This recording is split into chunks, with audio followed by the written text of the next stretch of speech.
आज के युग में जिस तरीके से आँखों की समस्याएं बढ़ती जा रही हैं, आँखों की समस्याओं में आँखों में जलन, हल्का हल्का ड्राइनेस की वजह से ऐसा लग रहा है जैसे कुछ पलक के बीच में आ रहा है, जैसे किरकिरा किरकिरा सा धूल चली गई हो। या फिर कभी कभी इतनी ज़्यादा ड्राइनेस आती है कि आँख जब ऐसे बंद करने का करते हैं ना, पलक ऊपर से नीचे की तरफ आती है तो ऐसा लगता है जैसे कुछ रूखे रूखे पे चल रही है पलक। तो इसको ड्राई आई सिंड्रोम भी कहा जा रहा है। आज इसके बढ़ने का सबसे बड़ा कारण क्या है और किस तरीके से इसको घर में रहते हुए पूरा ठीक कर सकते हैं।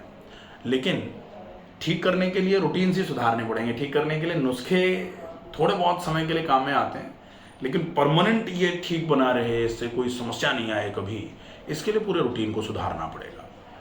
रूटीन सुधारना है तो आँख पर गर्मी जो आ रही है वो माथा गर्म है और मस्तिष्क अंदर से भी गर्म है, जिसको कहते हैं माथा भारी, सिर भारी, या फिर सिर गर्म और माथा गर्म। तो माथे की गर्मी और माथे के भारीपन को कम करना पड़ेगा, तब आंखों की ये गर्मी कम होगी।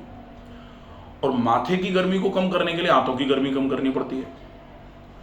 आंतों की गर्मी को कम कर दिया जाए या आंतों की गर्मी को कम रखा जाए, ज़्यादा बढ़ने ही न दी जाए। कम करने के लिए तो आप पेट पे ऊपर से बर्फ़ की मालिश कर लो, बर्फ़ के ठंडे पानी में कपड़े को भिगो के पेट पर रख लो। आंतें थोड़ी ठंडी होती हैं, माथा थोड़ा ठंडा होता है, अच्छा लगता है। जैसे यहाँ मिट्टी का लेप करवा देते हैं आँखों पर, माथे पर, सिर पर, तो थोड़े समय के लिए तो ऐसा लगता है जैसे मज़ा आ गया, बहुत बढ़िया। लेकिन वो फिर पेट की गर्मी, फिर सिर गर्म होता है, फिर वही 1 2 3 13 तक पहुँचते हैं हम। तो कैसे भी करके जहाँ से गर्मी जनरेट होकर के इस जगह को गर्म कर रही है, वहीं गर्मी अगर कम हो जाए तो बेसिकली पित्त की प्रॉब्लम है। अब जब पित्त बढ़ता है तो लोग कहते हैं कि पित्त बढ़ रहा है, शरीर फूल रहा है, दर्द आ रहे हैं जोड़ों में, तो वो सब भी आएगा। तो वात भी आता है, तो पित्त बढ़ा, वात भी आ गया, तो वात और पित्त, वातज और पित्तज दोनों मिल करके युग्म बन करके कंबाइंड होकर के प्रॉब्लम करना चालू कर देते हैं। सबसे पहला इलाज जो जनरली आप आराम से घर में कर सकते हो वो है ठंडे पानी से 3 4 5 बार आंखों पर छींटे लगाने। ये तो घर में आराम से कर सकते। पानी साफ होना चाहिए, ठंडा होना, मटके का हो या फिर फ्रिज का भी होगा तो चलेगा, मटके का होगा तो बहुत अच्छा रहेगा। दूसरा, अगर संभव हो जाए तो दिन में 2 3 बार 2 2 ड्रॉप करके गुलाब जल डाल दिया जाए आंखों में, बहुत अच्छा रहेगा। और ये फ्रेश मिलेगा गुलाब, हाँ ये तो है।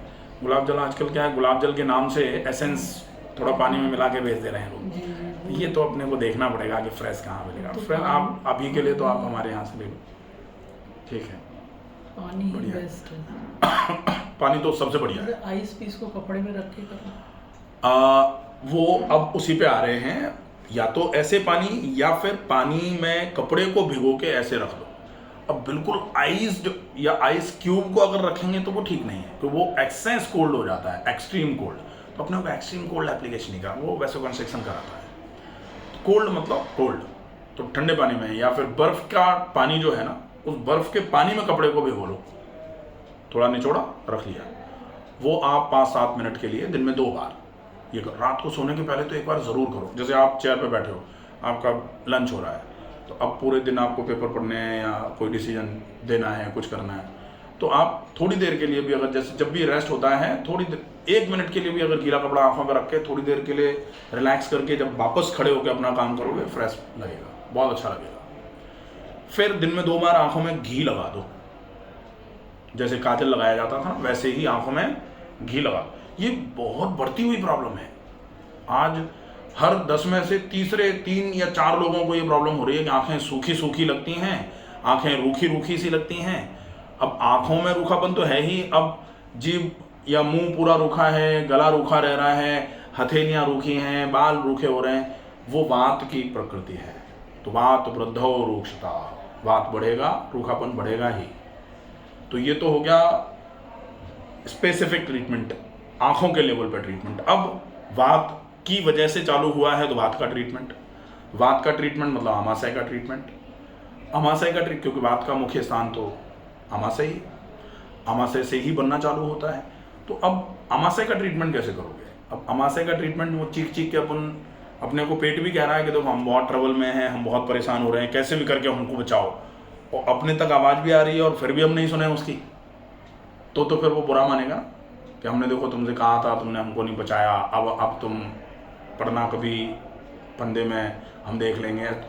मानव स्वभाव है, तो इसका भी वही स्वभाव है कि भाई कह रहा है बचाओ बचाओ, हम बहुत परेशान हो रहे हैं, अगर अपन थोड़ा ध्यान नहीं देंगे तो आगे चल के फिर ये प्रॉब्लम करना चालू कर देगा। अब थोड़ा थोड़ा उसने चालू भी कर दिए कि जैसे पेट फूला रहता है, स्टमक डिस्टेंशन यहाँ हो रहा है, धीरे धीरे करके डिस्टेंशन जब बढ़ेगा तो ये यहाँ दर्द कराएगा सीने में, फिर पीठ पे यहाँ की तरफ भी दर्द कराएगा, फिर हो सकता है नीचे की, क्योंकि ये तो ऐसे करके फूलेगा ना 3D में, तो जब 3D में फूलेगा तो नीचे ऊपर सामने पीछे दाएं बाएं हर जगह प्रेशर डालेगा। तो जहाँ जिस एडजेसेंट ऑर्गन पे प्रेशर डालेगा उससे रिलेटेड प्रॉब्लम करा देगा। इसलिए बहुत सारे लोगों को बनती पेट में गैस है, लोग कहते हैं सीने में भारी बना रहा है, तो क्योंकि पेट में गैस बनेगी तो पेट का स्टमक का ऊपर का हिस्सा, फंडल ऑफ स्टमक जो है वो ऊपर की तरफ ही तो जाएगा। कभी कभी इधर की तरफ बोले यहाँ दर्द आता है यहाँ, तो वो lateral part, left part of stomach जो है वो पीछे की तरफ दबा रहा है यहाँ। कभी कभी लोग कहते हैं यहाँ दर्द आ रहा है, कुछ कहते हैं कि यहाँ दर्द आ रहा है, ये सब उसी का है। इसको ठीक करने के लिए सबसे बढ़िया तरीका, आप जैसे भी कर पाओ, दोपहर में नहीं हो पाए तो कम से कम शाम को चालू कर दो, एक ग्रास को 60 बार चबाना। 60 मतलब 60 ही होना चाहिए। अच्छा, सुनने में अच्छा लगता है, समझ लेते हैं, लेकिन करते नहीं हैं, फिर कहते हैं कि आराम नहीं हो रहा। तो आप करके देखो, आप 10 दिन करो सिर्फ कि आप एक ग्रास को 60 बार चबाओ, आपकी पेट की समस्या। और ये इसलिए बोला जा सकता है क्योंकि अपन करते भी हैं और जो करते हैं उनके फीडबैक भी हैं कि चबा के खाओ फिर देखो मज़ा, तो पेट बिल्कुल नरम हो जाता है, कॉटन की तरह नरम हो जाता है। वो इसलिए हो जाता है कि चबा के खाओगे गट मूवमेंट ठीक हो जाएंगे, चबा के खाओगे खूब अच्छी लार निकलेगी, खूब अच्छी मात्रा में पाचक रस निकलेंगे, अच्छे तरीके से पेस्ट फॉर्म में खाना आमाशय में जाएगा, बहुत अच्छे से पाचक रसों के साथ मिलेगा और लुगदी बन करके बिल्कुल बढ़िया फाइन पेस्ट बन के नीचे की तरफ उतरेगा। तो उसमें फिर बाइल भी मिलेगा, इधर से आके इधर से पैनक्रियाटिक जूस मिलेगा, सब बढ़िया हो जाएगा, शानदार हो जाएगा। तो अब इसको रेगुलर रूटीन पर रखना पड़ेगा, लेकिन क्योंकि एक दिन 2 दिन चबा के खा लिया उसके बाद नहीं खा रहे, वो भी प्रॉब्लम है। तो वो तो रेगुलर ही चबा के खाने का अभ्यास करना शुरू कर दो, बहुत अच्छा रहेगा। फिर ज़्यादा से ज़्यादा पानी पी, क्योंकि अभी हम पानी पी सकते हैं, जब तक हम पानी पी सकते हैं तब तक तो हम पानी पी लें। अभी हम पानी पी सकते हैं, कुछ समय के बाद हो सकता है पानी का रेस्ट्रिक्शन आ जाए कहीं, तब तो पानी नहीं पी सकते ना। तो अभी हमारे पास ऑप्शन है ज़्यादा पानी पीने का, तो पानी कम से कम 3, सवा 3, 3.5 लीटर के आसपास पिया जाए।